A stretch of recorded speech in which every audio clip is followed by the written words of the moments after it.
Hello teachers, my project-based unit will be 7th grade math, and it will demonstrate how to find the perimeter and the area of a rectangle, or in this case, a classroom. The students will be assigned to measure all of the walls of their room. The students will have 4 measuring tapes, one for each group of students assigned to measure each wall of the room. And one student will take notes on the measurements for each wall, so that 4 students taking notes. And after they find the measurements, the teacher will ask them what they got, and she'll write them on a whiteboard in the front of the room. And then the teacher can ask the students, so how do you find the perimeter? And then somebody will probably come up with the answer. You add all 4 walls together to find the distance around the entire room.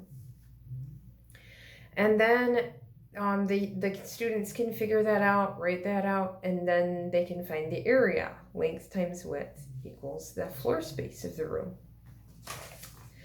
The reason why this is good for students to do is because doing an activity will help them remember concepts easier and than just being taught to by the teacher.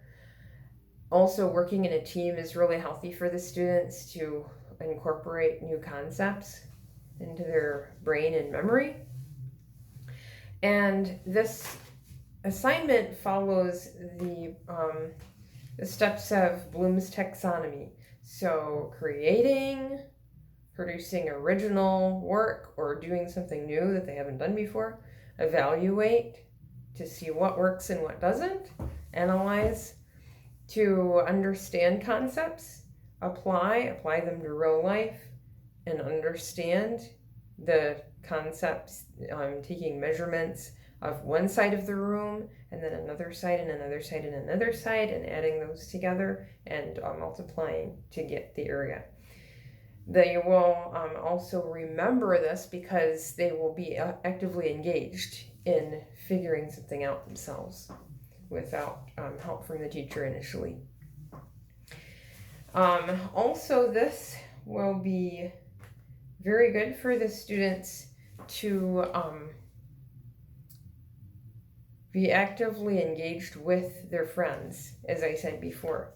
It will help them remember the concept of perimeter and area. In order to further practice, they can have problems of perimeter and area on worksheets that they can work on to help them understand a little bit better.